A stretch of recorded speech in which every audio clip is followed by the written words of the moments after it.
So we'll just sit quietly together for a couple of minutes, just to allow ourselves to arrive, maybe noticing how you're connecting with the ground, through the chair, through the carpeted floor, noticing the weight of the hands in the lap.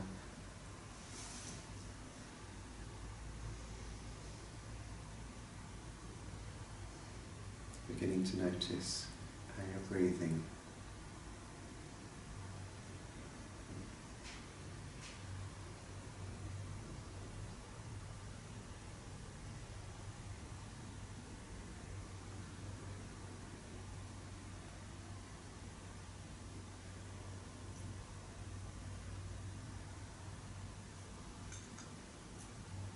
And just noticing what you're arriving with. Any thoughts, feelings or sensations that are present.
Noticing sounds in the space.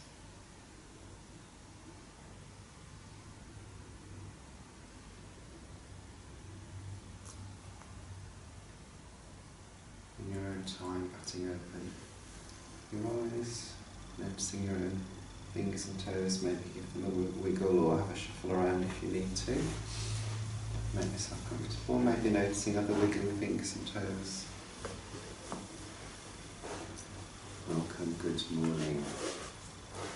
So I'm going to talk for a little while, then there'll be an opportunity for you to ask a question if you need anything clarifying about what I've said, and we'll have some time in pairs or small groups just to feedback or discuss anything that's come up for you or that I've talked about, and at the end we'll do a little bit of chanting together. A huge white van has just pulled up. That's mine. We are, the temple washing machine died yesterday and it's been repaired many times and it's irreparable, or 2 days ago, so we ordered a new one and the earliest delivery time was in the middle of this talk, unfortunately. There we are. So the title of the talk is Transforming Sadness, and you all came, even though I didn't say what you were going to be transforming sadness into. It might be something much, much worse. It isn't. And I wanted to use 2 stories from the Buddha's time to illustrate the topic.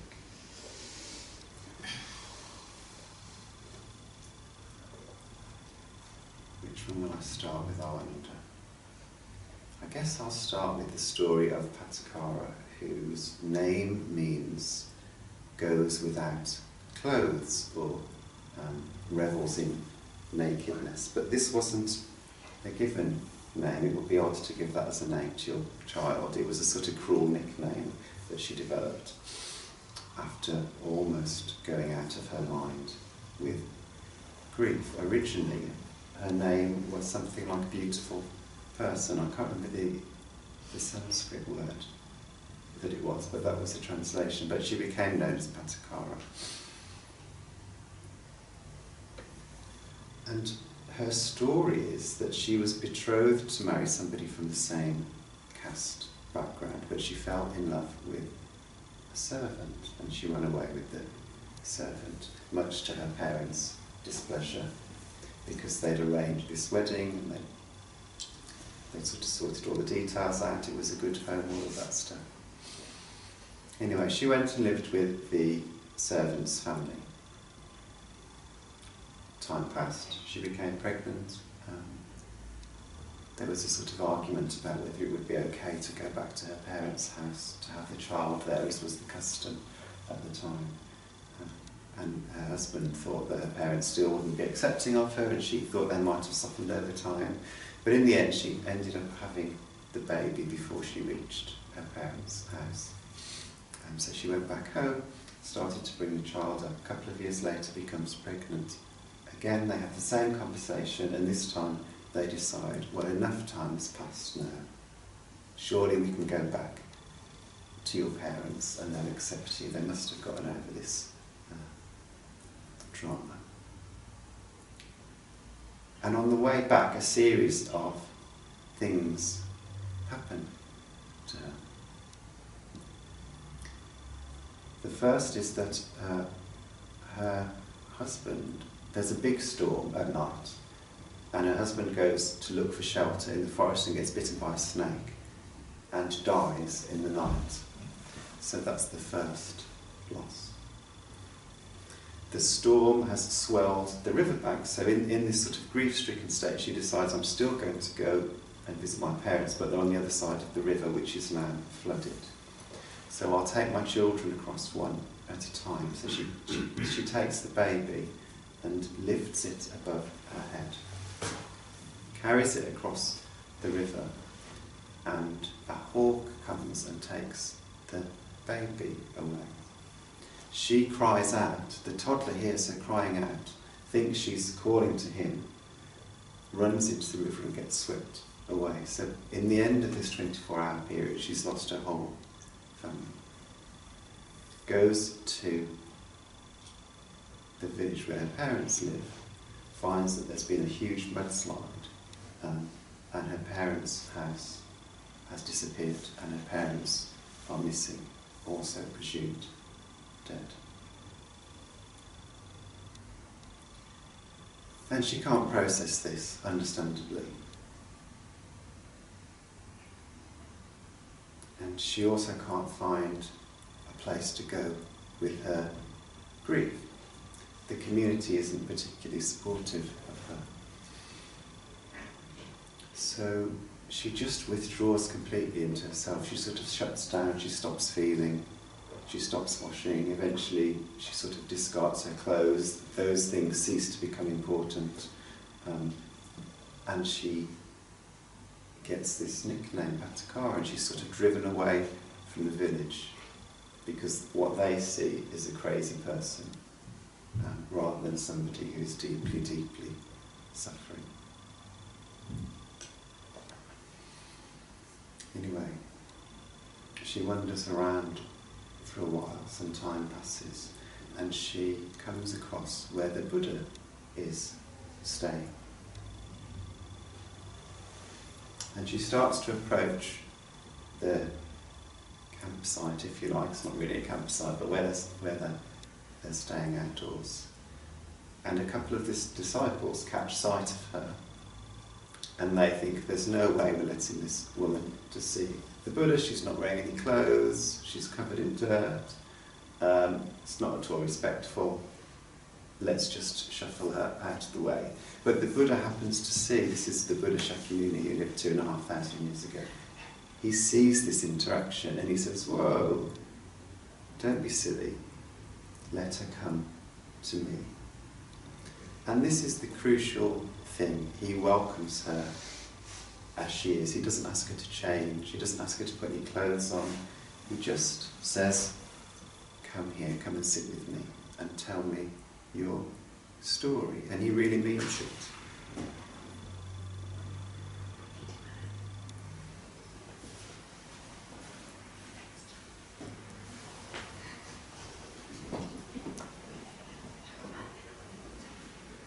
So the Buddha is sitting, and completely without judgment.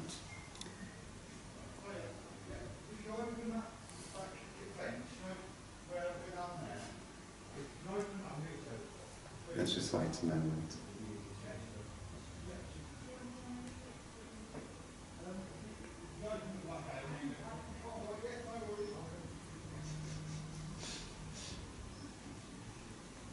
he's completely accepting.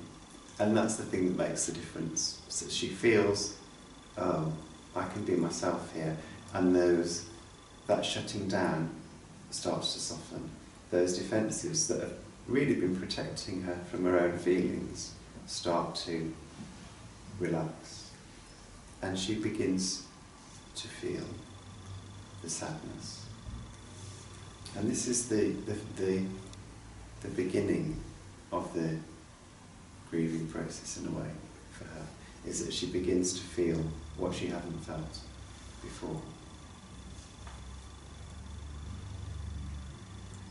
And she's able to do that because she trusts the situation. She trusts that there's somebody there who is saying, it's okay to have these feelings, there's nothing wrong with them, I'm not going to judge them, you don't need to judge yourself for having these feelings.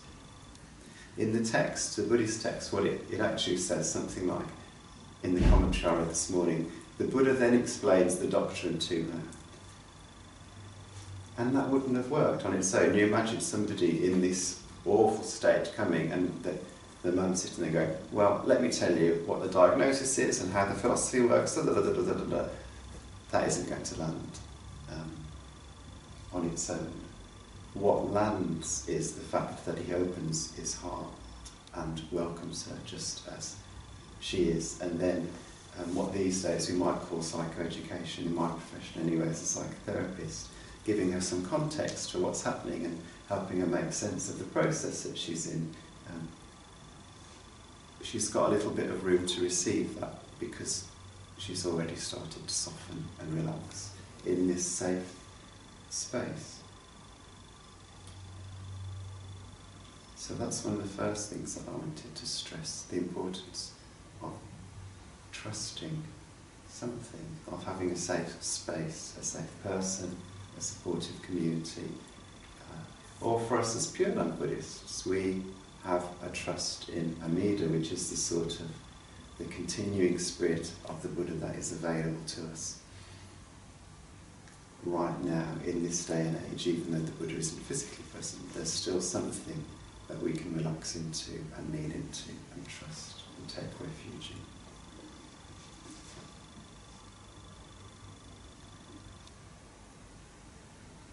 Kisogotami's story is similar.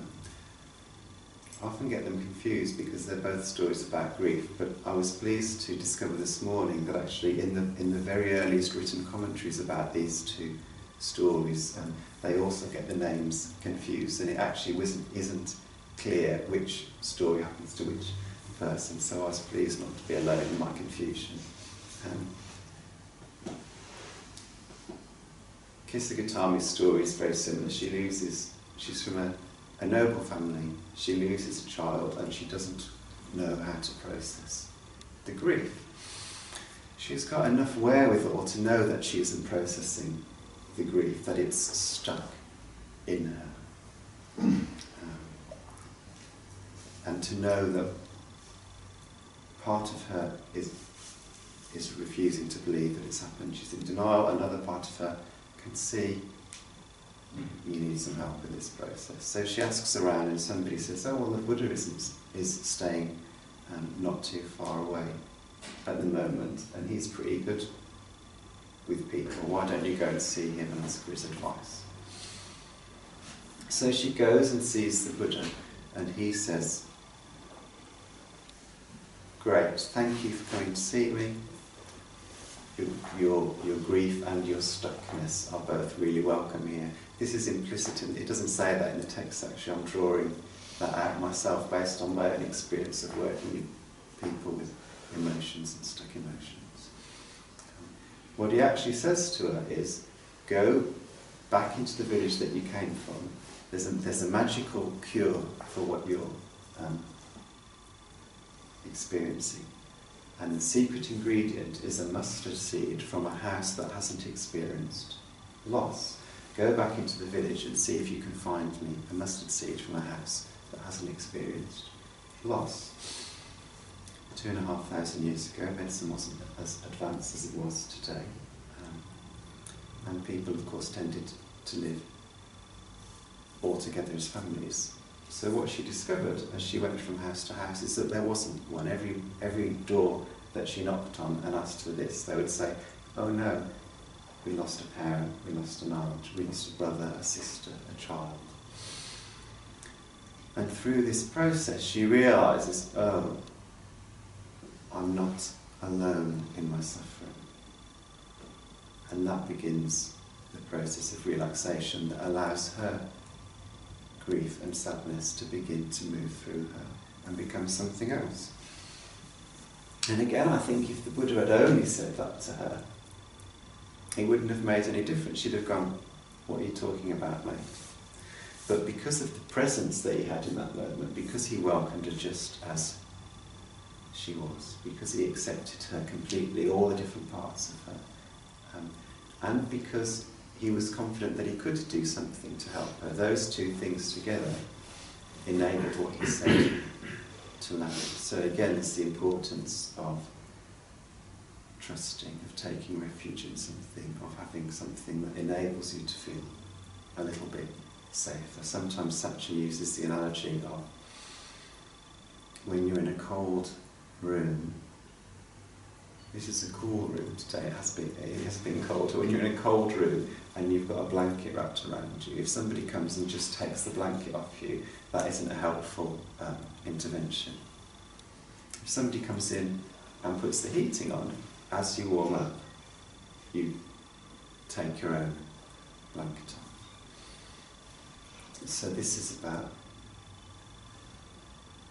not forcing change, but just creating good conditions for change. And one of those conditions is trusting something beyond what you're experiencing in your small mind, in your ego, in your suffering mind in that moment. Whether that's trusting another person, trusting the process, that things can be different in the future, trusting the teachings. The second thing that's important about this story is the movement from the personal to the universal. Years ago, when I was conducting my first funeral, my teacher said to me, the point of a good funeral is to transform people's suffering from personal into connecting with universal grief, the fact that we all share this experience of being in a world where there is birth, age, old sickness, old birth, sickness, old age, death, not having what we want, being associated with people we don't like, being separated from people that we do like. That was the Buddha's definition of dukkha, something that is inevitable in this world. And actually accepting, having some sense of, oh, this is the way it is sometimes, is actually a great resource and a great solace, even though there might be something counterintuitive about that. The end of Patakara's story is that she became completely awakened and she became somebody who was really committed to teaching the Dharma. And Kisogotami also became a senior disciple in the Buddhist community, and the moment of Kisogotami's final awakening, where she sort of emerged from her grieving process, was when she spilt a bucket of water on very cracked, dry earth, and she saw that the rivulets of water were each different lengths. Some disappeared very quickly into the cracks. Some of the streams went a little bit further before they disappeared into the cracks. And there was something about that spoke to her about the nature of the human condition. Oh, there's some things that we can't change. One of the things that we don't have much power over is how long we're around for. And in that moment of spilling the water, there was sort of a deep acceptance of, oh, this is how it is. And surprisingly, with that deep acceptance of, oh, this is how it is, comes the possibility for other things to be true as well, for joy to be true again at some point, for the possibility to change things becoming true. Acceptance is a bit of a two-edged sword in the English language, because of course the shadow of acceptance is, oh well, I can't do anything about it, sort of falling into apathy. We can call that a kind of acceptance, and sometimes when we think, oh, he's just accepted it, she's just accepted it, that's what you see. Yesterday we had a guest for dinner who's been working with former child soldiers in the Congo and Uganda, and occasionally she said there's the acceptance of the kind of positive kind that goes, okay, this is how things are, I've digested that, I've processed it, and now I'm available to the world again. But often there's acceptance of the second kind, which is, oh, right, this is how things are, I guess I can't do anything about it. And that really is acceptance mixed in with resentment and denial and frustration and all those things that are earlier stages of the grieving process. True, deep acceptance really is just seeing how things really are, which includes dukkha, but also includes the fact that we do have supportive communities, that there is beauty in the world, that there is things to take refuge in, that there are things to celebrate. Both of those things are true in this world.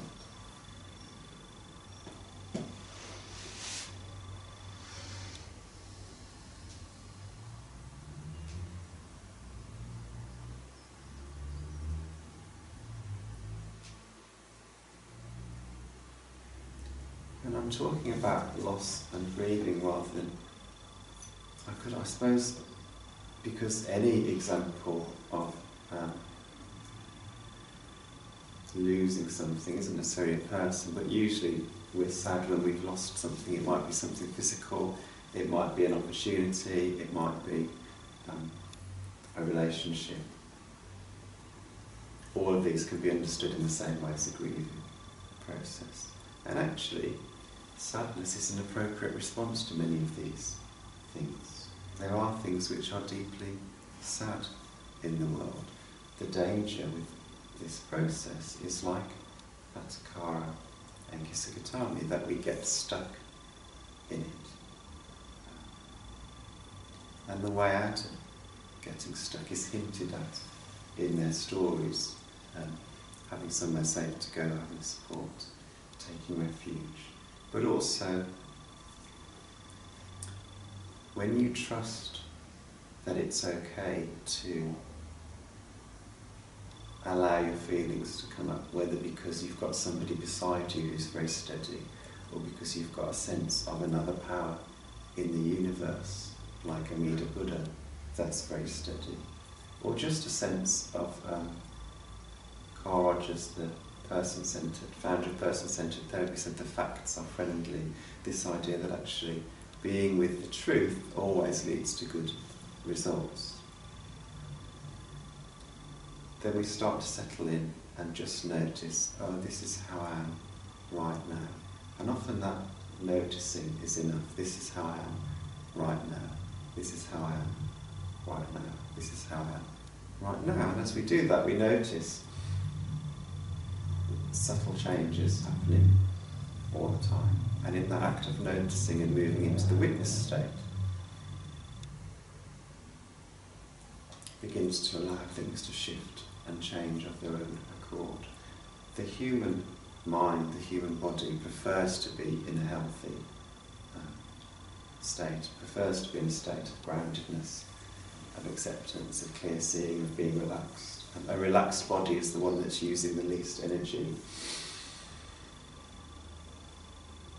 So finding ways of supporting that natural process is a big key part of transforming sadness.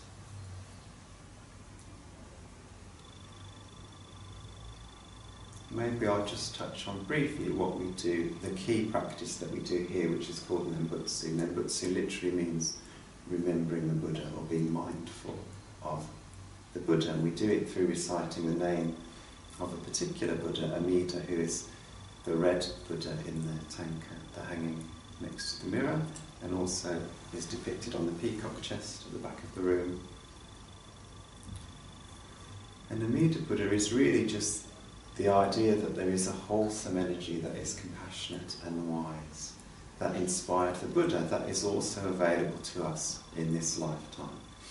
And that through saying the name of the Buddha in various ways, we begin to connect to that energy.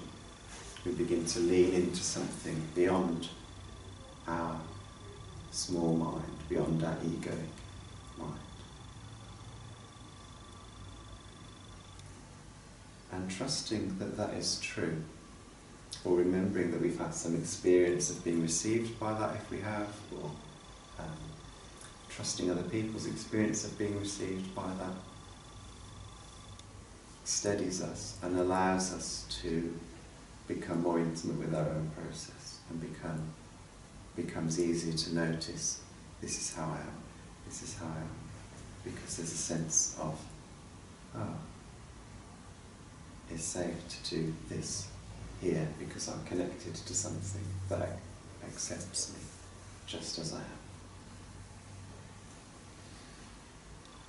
So in the time of Shakyamuni Buddha, Kisogotami and Patacara went to a real person who accepted them just as they were. In our practice here, we go to, of course we come together in a community and we have real human teachers that we can go to, but we also have a sense of something greater in the universe that inspires us, that inspired the Buddha, that we can connect with. That's the primary refuge that we take.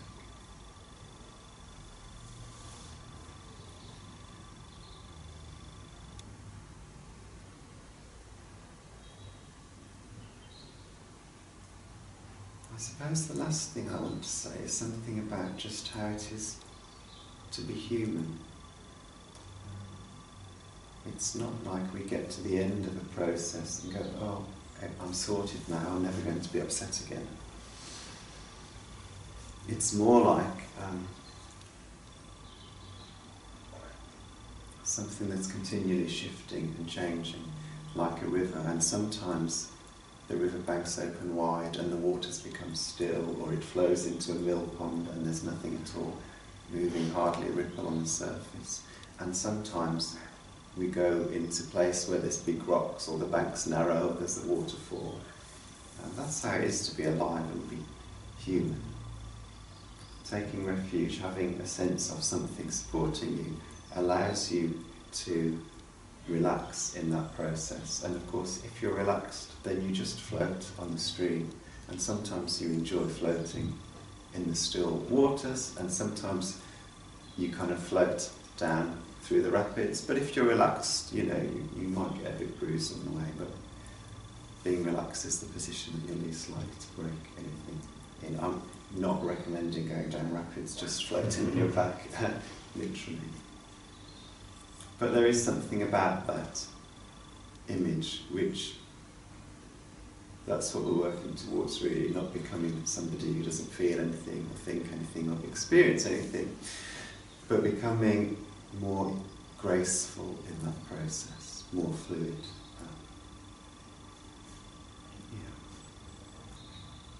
Maybe that's enough for me this morning. Thank you. So, is there anything, I've spoken without notes, so it's been a little bit more unstructured than it often is, but if there's anything that I've said that you would like clarifying, there's an opportunity now to ask.